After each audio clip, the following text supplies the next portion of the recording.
Good afternoon, Berkmore World History students. My name is Coach Glass. I'll be hosting today's video lesson, which will be go through a PowerPoint. We'll watch some videos and whatnot. So let me share my screen real quick. Hope everybody is staying safe, staying healthy, staying on top of their assignments with their e-class pages.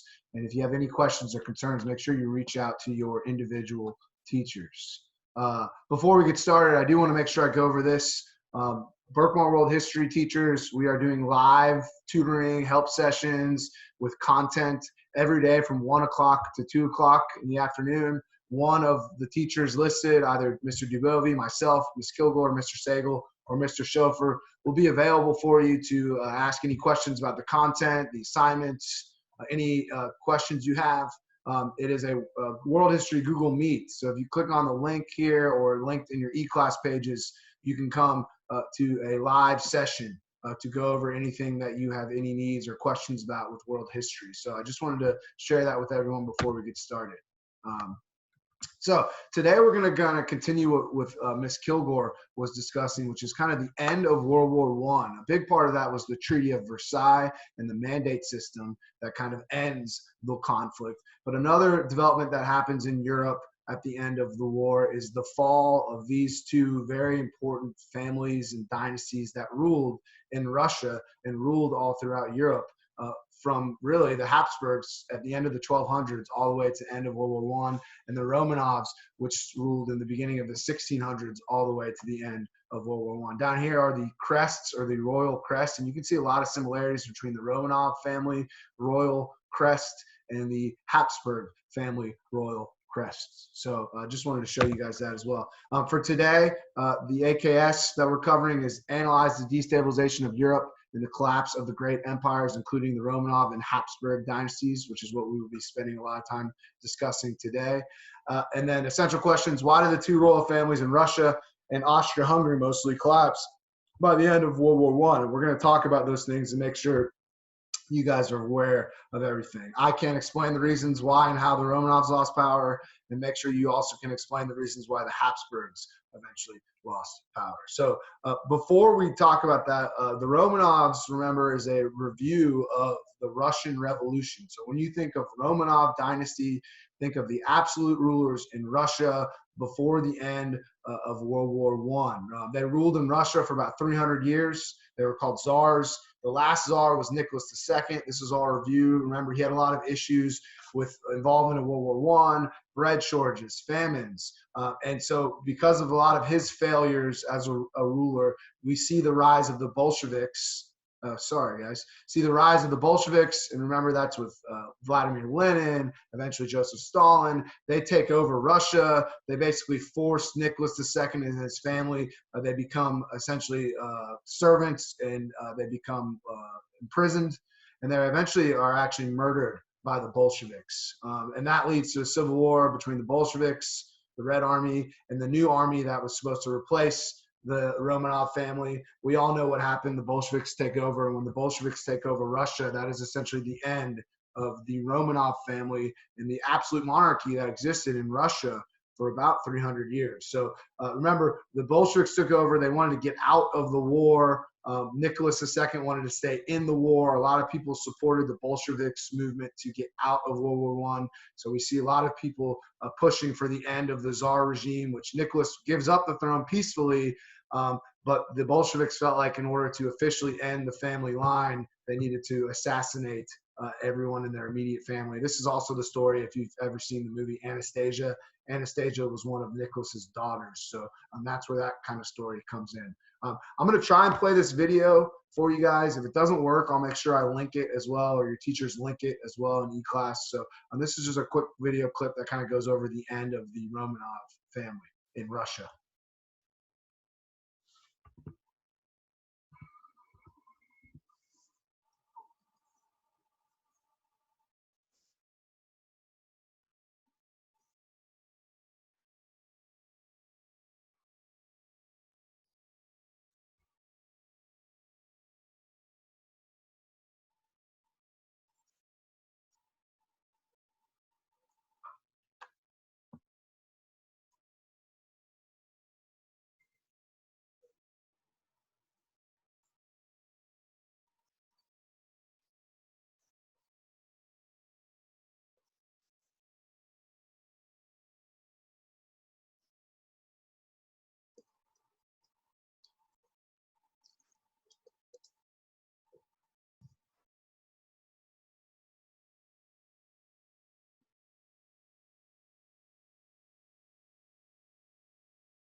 So with that video, they kind of mentioned the Bolsheviks wanted to get rid of the bodies, the lineage, anything that had to do with the old regime. And when the Nicholas and his family are assassinated, that's kind of the official end of the Romanov family, which coincided kind of with the end of World War I and the rise of the Bolshevik Revolution. If that video didn't work for whatever reason, I'll make sure it gets linked with this presentation as well. Okay. So moving on, another family that was extremely important and relevant throughout Europe was a family known as the Hapsburg Dynasty. They began their rule in the early 1200s, and they actually won't officially kind of be over till the end of World War I. So they're going to be ruling throughout Europe for almost 700 years.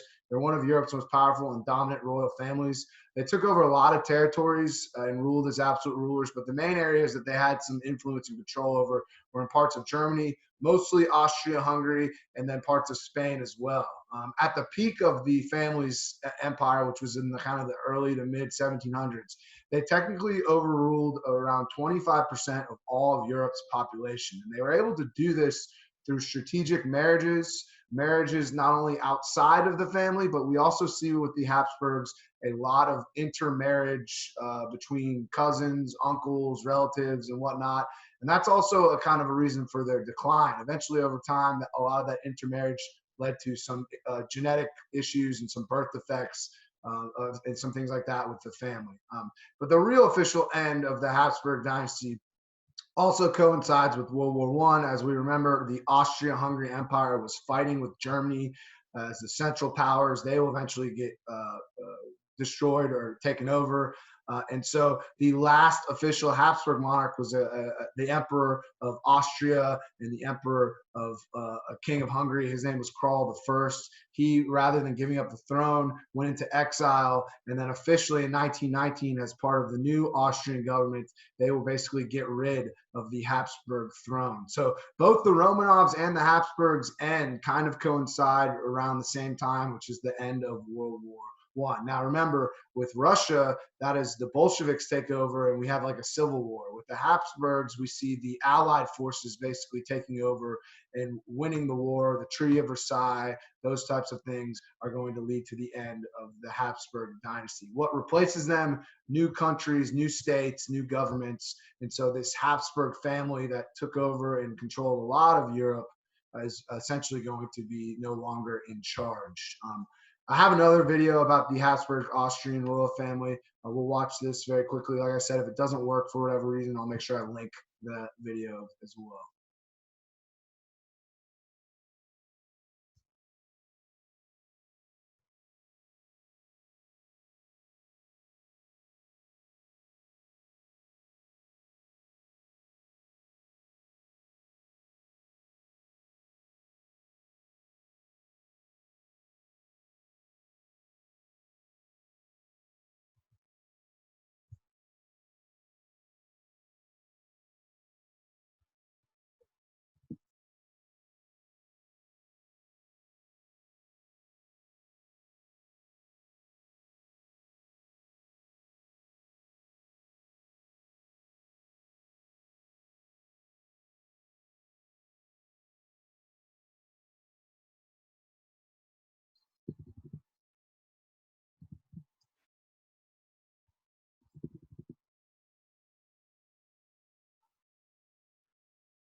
So that was just kind of a little intro for you guys. Like I said, the main thing you guys need to know about the Habsburg family is they're kind of the Austrian-Hungarian, and at the end of World War I is when they really lose their power and their influence throughout Europe.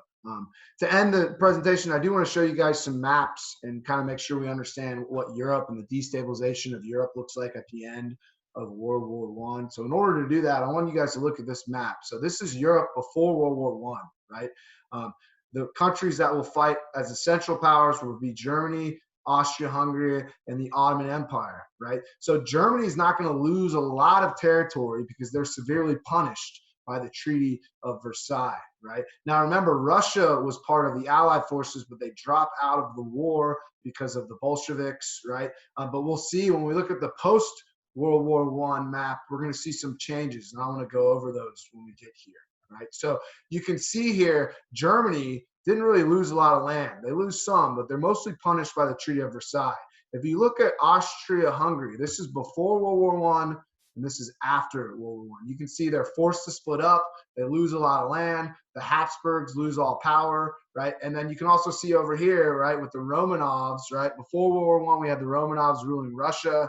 After World War I, we've got the Bolshevik Party now ruling what's known as the Soviet Union, right? The Soviet Union will also lose some land to some new states because they dropped out of the war, right? Austria-Hungary is first forced to split up. We see some new states being created, right? And Germany continues as a nation. They will lose some land, but remember, like Ms. Kilgore discussed, the Treaty of Versailles is what's going to severely punish Germany. So really, one more time, look at Europe before World War I, Europe after World War I, right? So we've got a lot of new changes happening. These new states, the separation of Austria-Hungary, the rise of the Soviet Union. Also, we can see here the Ottoman Empire will officially end at the end of World War I and become known as Turkey, as well as some mandates, which Ms. Kilgore went over. So we see a lot of things that were established in Europe kind of come to a quick halt. And this is going to lead to some conflicts, and eventually, about unfortunately 20 years later, we will see the outbreak of World War II, right? Here's kind of that mandate system I wanted to go over one more time. Remember, with the Ottoman Empire, the Ottoman Empire had to give up these lands, and what happened is they became known as mandates, in which allied countries like France and Great Britain came over, and they kind of began overseeing these areas, right? So we see the end of the Ottoman Empire. Turkey becomes a state that takes over a large portion of the Ottoman Empire. Then we see these mandates develop, right? So for the final slide today, I just want to go over some major changes, right? The Treaty of Versailles severely punishes Germany at the end of World War I. Austria-Hungary is forced to split up. We see the creation of some new states in Europe. The Ottoman Empire is forced to split up. Turkey and the mandate system. And then the big thing that I want us to be taking away from this presentation is the end of the Romanov Dynasty is kind of the end of Russia and the absolute monarch and the beginning of what's known as the Soviet Union and the rise of the Bolsheviks, right? Also, with the end of World War I, we see the end of the Hapsburg Dynasty all throughout Europe, particularly in Austria-Hungary, right? Those countries are forced to split up. And then some other developments that will lead into next week will be the rise of the United States as a global superpower. We'll see the rise of some dictators in between World War I and World War II. And then last thing I want to leave you guys with is while World War I was happening, it was known as the Great War. It was also known as the War to End All Wars, right? But yet 20 years later, starting in 1939, we have World War II. So what happened, what led to that? That's kind of where we're going next in this class. So if you have any questions or anything, or you need any help with any assignments, make sure you guys are going to the Google Meet, which I'll go back to. Reach out to your individual teachers via email. Stay safe, stay healthy. Hope everybody's making sure they're staying up with their schoolwork. And if you have any questions, like I said, make sure you reach out to your individual teachers. Have a nice day, everybody. And once again, make sure you are always believing in the B. All right, go Patriots.